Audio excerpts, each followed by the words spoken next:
샬롬. 자, 오늘은 누가복음 3장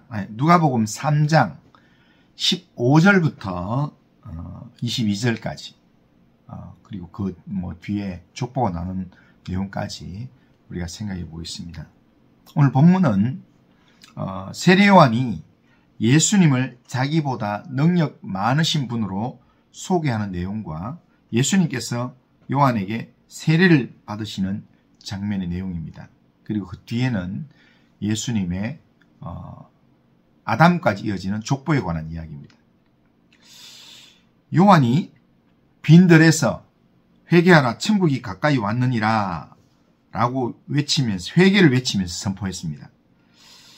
요한의 선포는 온 유대를 흔들었습니다.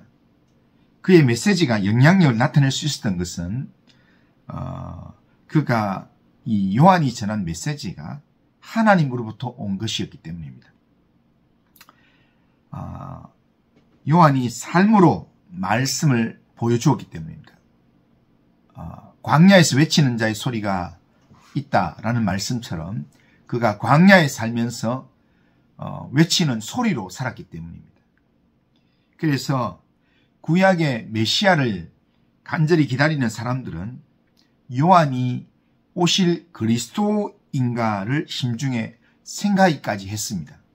그런데 요한은 자기를 주목하는 사람들에게 예수 그리스도를 소개했습니다. 16절을 보면 요한이 모든 사람에게 대답하여 이르되 나는 물론 너에게 세례를 베풀거니와 나보다 능력이 많으신 이가 오나니 나는 그의 신발끈을 풀기도 감당하지 못하겠노라. 그는 성령과 불로 너에게 세례를 베풀 것이요 라고 말씀합니다. 요한은 철저하게 자신을 낮추며 예수님만 드러내는 사역을 감당합니다. 요한이 예수 그리스도를 소개한 내용을 보면 그분은 자기보다 더 능력이 많으신 분이라고 소개합니다.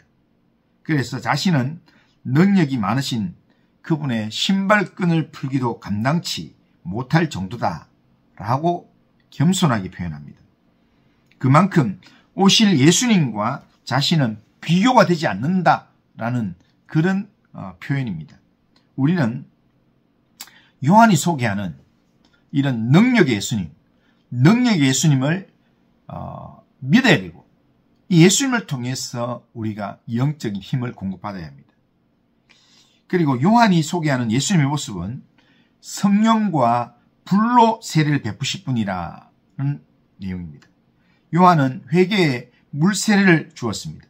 물은 깨끗하게 씻는 기능을 합니다. 그러나 불과 성령은 택한 자들에게 새로운 피조물로 거듭나게 하고 쭉정이와 같은 자에게는 죄를 태우면서 심판하는 역할을 합니다. 그런데 오실 예수님이 이런 성령과 불로 세례를 베푸심으로 우리를 위한 구원의 일을 이루시고 악인을 심판하는 일을 하신다는 겁니다. 우리는 이 예수님을 두렵고 떨리는 그런 믿음으로 영접하고 주님만 의지하고 주님만 신뢰하는 그런 믿음의 삶을 살아야 합니다. 예수님은 장차 알곡과 죽정이를 구분하여 심판하실 것입니다. 예수님으로 말미암아 구원을 받는 사람과 저주를 받는 사람으로 나눠지게 될 것입니다.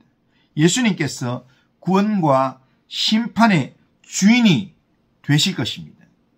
요한은 자신을 주목하는 사람들에게 겸손한 마음으로 오직 그리스도 예수님만을 드러내면서 주님의 길을 준비하는 삶을 살았습니다. 요한은 자기가 높아질 수 있는 때에도 예수님을 높이며 자기를 부인했습니다. 사람들이 자기를 그리스도로 인식할 때도 내가 그리스도가 아니다. 내 뒤에 오시는 분이 있다라고 하면서 예수님을 소개했습니다.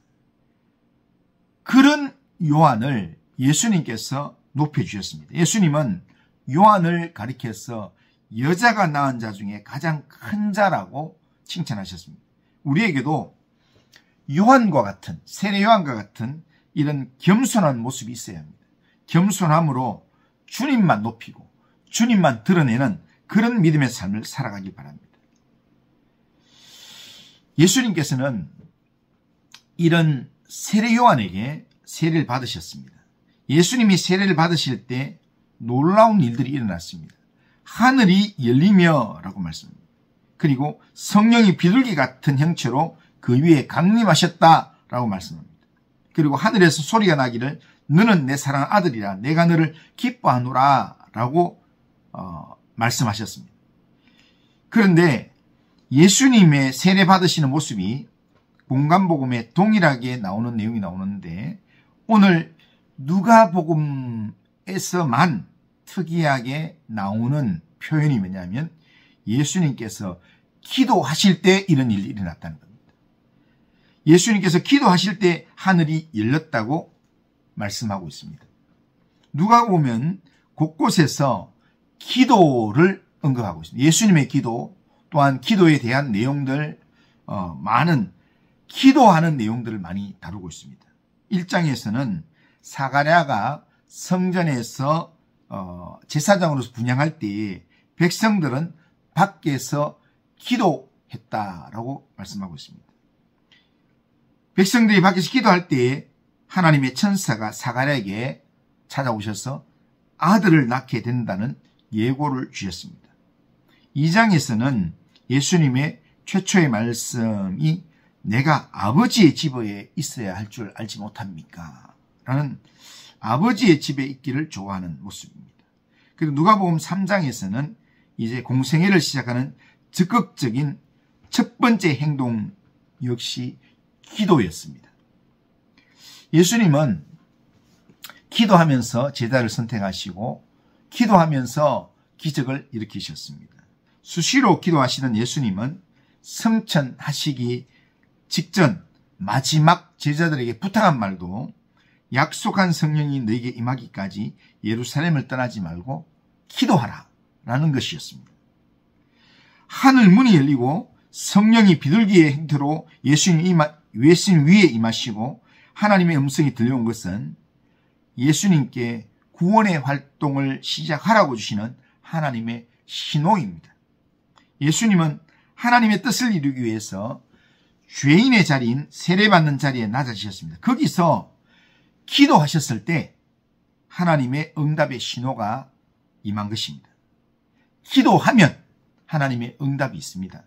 기도하지 않는 사람은 환경의 지배를 받습니다. 하지만 기도하는 사람은 환경의 지배를 받지 않습니다. 왜냐하면 하나님의 지배를 받기 때문입니다. 기도하면 하나님이 일하십니다. 예수님께서 세례를 받으시면서 기도하실 때 하늘이 열리고 하나님의 응답의 신호가 있었다라고 성경은 이야기합니다. 기도하는 사람에게 하늘의 문이 열리는 기적이 일어나는 것입니다. 기도할 때 하나님이 일하신다는 겁니다. 이 땅을 살아가는 우리에게 가장 큰 축복은 하나님이 함께 하시는 것입니다. 세상에서 가장 보잘것없는 사람이라 할지라도 하나님께서 함께 하시면 가장 큰 복을 누리는 사람이 될 수 있습니다. 그런데 하나님은 어떤 사람과 함께 하시는가? 하나님은 기도하는 사람과 함께 하신다는 겁니다. 하나님께서 기도하는 사람과 함께 계신다는 것, 그것을 믿고 기도하는 삶을 살아가기를 바랍니다. 23절 이하의 내용은 예수님의 족보에 관한 이야기입니다. 요셉의 아들 예수님이 하나님의 아들이심을 드러내는 족보를 말씀하고 있습니다. 이스라엘의 조상 아브라함으로부터 시작되는 마태복음의 족보와는 다르게 이 누가복음의 족보는 아브라함을 넘어서 인류의 조상인 아담까지 거슬러 올라간다는 겁니다. 그러니까 이것은 예수님이 유대인만의 구주로 이 땅에 오신 게 아니라 이방인을 포함한 만민의 구주라는 사실을 보여주는 내용입니다. 이 땅에 있는 모든 아담의 후손들 모두가 다 예수를 믿음으로 회개하고 예수님을 믿음으로 거듭나게 되고 하나님의 구원의 사람이 된다는 것을 말씀해 주는 내용입니다. 그러기에 만민의 구주로 오신 예수님, 성령과 불로 세례를 주실 예수님을 온전히 믿고 의지하고 그렇게 예수님만 따르는 제자의 길을 걸어가면서 예수님을 본받아서 매 순간 기도의 삶을 살아가길 바랍니다. 정말 하나님의 뜻을 이루기 위해서, 하나님의 신호를 받기 위해서 기도하는 삶을 살 때, 기도할 때 하나님께서 우리와 함께 하시며 우리에게 하나님의 신호로 우리에게 하나님의 뜻을 알려주실 것입니다. 오늘도 기도함으로 하나님의 사람답게 믿음의 삶을 살아가는 우리 모든 성도님들 다 되시기를 주님의 이름으로 축원합니다. 기도하겠습니다. 거룩하신 하나님 아버지, 겸손하게 예수님을 소개했던 세례요한의 모습을 우리가 보고, 또한 예수님께서 요한에게 세례 받으실 때 정말 죄인의 자리에 서서 기도하는 예수님의 모습을 우리가 보게 됩니다.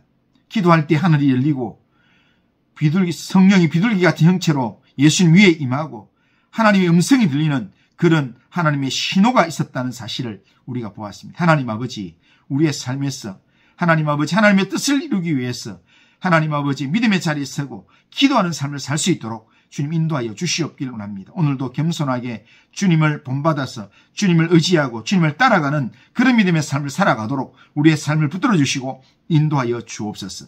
오늘도 주님이 함께 하시는 믿음의 삶을 살도록 인도하여 주옵소서. 예수님의 이름으로 기도드리옵나이다. 아멘.